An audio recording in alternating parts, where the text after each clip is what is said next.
여러분 반갑습니다. 정박사입니다. 다들 오늘 시장 대응 잘 하셨습니까? 어제도 네 개인적으로 아이 일로 인해서 좀 정신없이 시간을 좀 보냈었는데 오늘도 장 마치고 나서 또 아이 일이 좀 있어서 네 이제서야 사무실에 들어와 영상을 촬영하게 되었습니다. 사실 어제 별일 없었더라면 이제 이런 내용의 영상을 먼저 좀 찍어서 함께 공유를 했으면 더 좋았을 텐데 카페에만 글로 좀 남겨놨던 것 같습니다. 어제 일단은 시장에 어찌 보면은 뭐 거시적인 매크로 환경이라든지 뭐 시장의 악재와 호재를 떠나서 시장에 이 흔들릴 수밖에 없는 전조 증상이라는 게 어제 일부 발생을 했다라고 글을 좀 올려드렸었는데요. 일단 항상 과거에도 그랬고 앞으로도 그럴 거라고 저는 생각을 하는데 시장에서 정상이지 않은 상황이 지속되면서 그 이후에 그 비정상인 모습이 그 비정상을 넘어서 아예 미쳐서 발광하는 모습을 보일 때가 항상 굉장한 위기 구간이 였던 게 제 경험에서 우러나왔던 내용이었던 것 같습니다. 그래서 이제 어제 일단은 뭐 최근 워낙에 시장의 상한가 종목군들이 워낙 많았었죠. 굉장히 많은 상한가 종목군들이 시장에서 튀어나왔었고 뭐 하루에도 10개씩 뭐 스치기만 하면 상한가 가듯이 굉장히 많은 종목군들이 상한가를 갔었는데 어제 같은 경우에는 상한가 종목이 무려 17개 그리고 상위 안에서 15% 이상 상승한 종목이 20개 가까이 나왔기 때문에 과거 상한가가 14% 기간이었을 때 14, 15%였을 때 말 그대로 상한가 종목이 거의 20, 40개가 나왔다 라고 할 수 있을 정도로 엄청난 과열의 모습을 보여주었습니다. 제가 경험하면서 남북경업 테마가 붙어가지고요. 상투를 만들기 바로 전전날이었던가 아니면 상투를 만드는 날이었을 겁니다. 그때가 상한가 내지는 급등하는 종목이 경업주가 51개가 시장에 튀어나오면서 그 이후 조금 더 올라가고 대장주 몇 개만 조금 더 올라가고 끝도 없는 하락을 그때부터 보였다라는 게 제 경험상 우러나온 내용이고요. 자, 과거를 보시게 되더라도 이 어마어마한 상승을 만들었던 과열을 시켰던 그 중심에 있는 종목군들이 있습니다. 점상 이렇게 올라가는 종목군들이 분명히 발생을 하죠.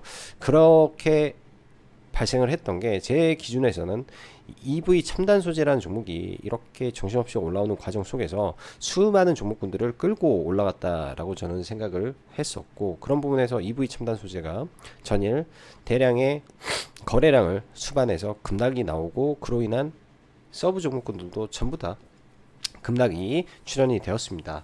여러분들 코로나 시절 신풍제약이 고점에서 두드러 맞았을 때 그 관련된 종목군들이 동시다발적으로 다 급락을 보였었죠.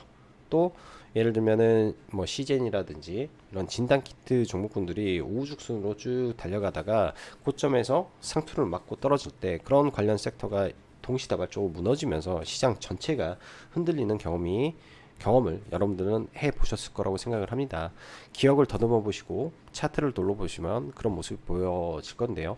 지금 현재 시장은 2차 전지와 그리고 이렇게 흔히 말하는 개잡주들의 이 정신없는 상한가 랠리를 보였던 이 양분한된 시장 속에서 2차 전지도 흔들렸고 거기에다가 이러한 이 잡주성 테마주 또한 굉장한 과열 속에서 흔들렸다라는 점에서 어제 분명히 저는 경각심을 가지고 봐야 되지 않았나라는 생각을 한다. 라고 일단은 카페에 글을 올려드렸습니다. 이런 부분도 하나의 이 우리가 주식하는 과정 속에서 알고 있으면 당하지 않는 알고 있으면 적어도 피해갈 수 있는 하나의 좋은 팁이 되리라고 저는 생각을 하고요. 자, 오늘은 또 하나의 또 지표상 신호가 좀 발생을 했습니다. 장 초반에 이미 그러한 시그널이 발생을 해서 저는 이제 라이브 방송을 진행을 하고 있기 때문에 뭐 수익 낼 수 있는 종목군들 그리고 수익 난 종목으로 손실 난 종목군들 뭐 서로 멘징하면서 그냥 잘라낼 거 잘라내고 현금 확보할 수 있는 거 현금 확보하고 일단은 오늘은 관망하는 게 좋겠다. 그리고 뭐 정 사고 싶다면 인버스를 사시라고 그냥 뭐 말씀을 좀 드리고 오늘 시장을 저도 관망하면서 시장을 좀 바라봤었는데요. 여러분들 과거 제가 이 다이버전스에 대한 개념을 설명을 드렸을 겁니다.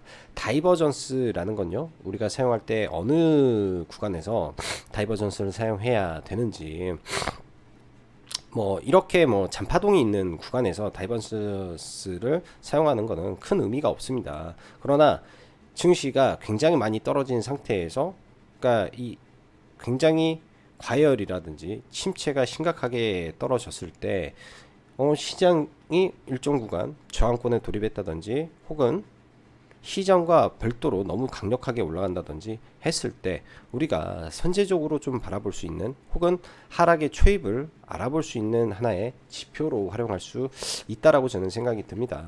그래서 이때 발생됐던 다이버전스 이후에 단기 급락을 하였고, 이 급락을 빠르게 회복하면서 상승 랠리를 이어왔던 코스닥 증시인데요. 이 파동의 크기만큼 이렇게 올라갔기 때문에 정확하게 M파동을 그리면서 상승의 고점을 정확히 완성을 하고 오늘 다이버전스가 확실하게 나왔기 때문에 시장 하락의 초입을 오늘 통과하고 있지 않을까 라는 합리적인 의심을 해볼 수 있습니다. 합리적인 의심을요. 자, 뭐 준비된 내용 간단하게 좀 보면은 어제는 그간 엄청난 유동성 장세를 달려오면서 그 클라이막스를 못하네요. 클라이막스를 보여주는 듯이 상한가가 무려 17개, 15% 상승률이 20여 개가 나왔다. 말 그대로 미쳐 돌아가는구나 라고 말씀을 드렸습니다. 또한 그 부분에 대해서 그간 유동성의 힘으로 2차 전지를 천정부지 끌어올리는 가운데 지수가 상승을 해도 시장의 지속적인 개인 자금이 유입이 되면서 그 시세를 지켜주는 모습이었는데, 오늘은 그간의 흐름과는 조금 다른 모습이 발생했기 때문에 어찌되었건 오전장 흐름을 보면서 경각심을 가지셨어야 되는 하루였습니다. 전일 시장에 발생된 뭔지 모를 이상한 느낌과 평소와 다른 변화, 그리고 간밤 미 증시의 발작이 있었는데 3개월물 채권 금리의 이상 폭등, 사실 악재가 있다면 악재를 풀어보자면 얼마든지 썰을 풀 수도 있겠으나 원래 그래요. 시장에서 시장이 강할 때는요, 뭐 이것저것 악재가 나와도 그냥 스쳐 지나갑니다. 그래 악재, 괜찮아 하고 다 스쳐 지나가지만은 시장이 뭔가에 대해서 불안할 때 혹은 의심을 하기 시작할 때는 작은 악재도 굉장히 크게 받아들이는 게 이 주식시장의 작동 원리라고 저는 생각을 합니다. 최근 시장에서는 악재가 나와도 국내 증시는 무시하고 달려갔었죠. 그건 2차 전지의 힘에 의해서 올라갔었는데 그 2차 전지가 꺾인다면, 그리고 기대했던 대체 섹터가 함께 움직여주지 못하는 상황에서 그 충격이 조금 온다면 조금 더 사야 될 종목도 비중을 조절하고 오늘 살 것도 내일 사고 템포를 조절해서 시장을 바라봐야 될 거라고 저는 생각을 합니다.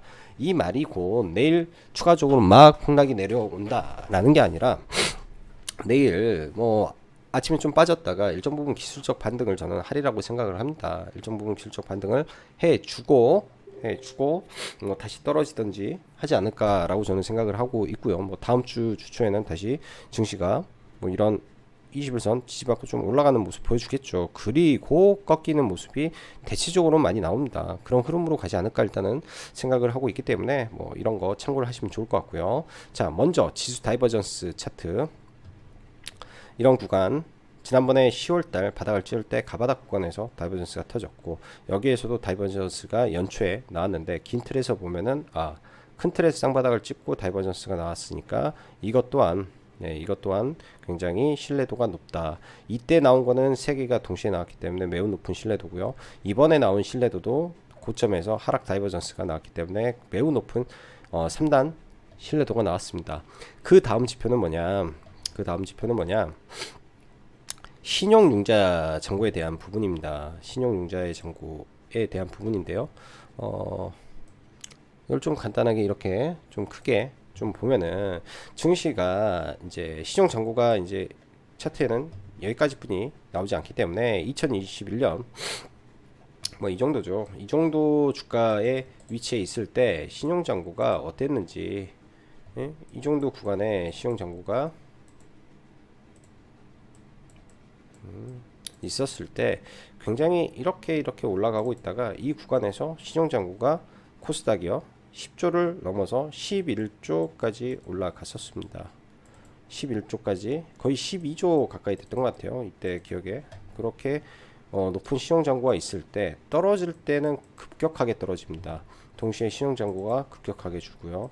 여기서 떨어질 때는 급격하게 떨어지죠. 신용장구가 이때도 한 2조 날라가고요. 그렇게 신용장구 털어냈고 이렇게 올라오면 다시 신용장구가 차는데 신용장구가 10조를 넘는다. 10조를 넘는다. 지금 10조 한 2천억 정도 되는데요. 10조를 넘어가서 좋았던 적이 별로 없었던 것 같습니다. 한 번 정도 코스닥 신용장구가 부러질 만도한 그런 주가의 레벨이지 않나라는 생각에서 이 차트를 동시에 띄워놨습니다. 그럼 시장의 이상 종목군들 하나, 두 번째 다이버전스, 세 번째 신용. 자, 그 다음에는 흔히 말하는 시장이 하락하면 이제 이유를 붙이면 되겠죠. 이유, 왜, why, 도대체 왜 빠지는지 이제 이유는 찾아보면 될 것 같습니다. 찾아보면 이유가 나오겠죠. 뭐가 될지 저도 궁금합니다. 어떠한 이유를 아무튼 시장은 떨어질 때 그 이유를 붙이기 때문에 그 이유가 뭔지를 봐야 될 것 같고 뭐 생각보다 이제 신용의 잔고가 많기 때문에 눌렸을 때 과격하게 확 떨어져 버릴까봐 약간 그게 염려되는데요. 그래서 좀 템포를 늦추고 시장을 좀 바라봤으면 하는 생각이 좀 있습니다. 뭐 단기적으로는야 21선이 아래에 있으니까요. 맞고 좀 반등하다가 여기가 깨져버리면 21선이 깨져버리면 그때가 항상 제일 아픈 자리입니다. 이 21선을 이렇게 내려왔다가 반등하고 맞고 떨어지면 아프죠. 올렸다가 21선을 갭으로 떨어져 버리면 크게 떨어져 버리고 적어도 첫 파동이기 때문에 깨져서 이렇게 반등했다가 이렇게 떨어진다든지 이렇게 하고 다시 올라가서 꺾여서 이렇게 다시 올라간다든지 저는 지금은 이런 수준으로 가지 않을까 정도 생각을 합니다. 즉 4월 말 5월 초 조심. 자, 오늘도 영상 시청해 주셔서 감사하고 여기까지 정구 박사였습니다. 이따가 마감 시간으로 뵐게요.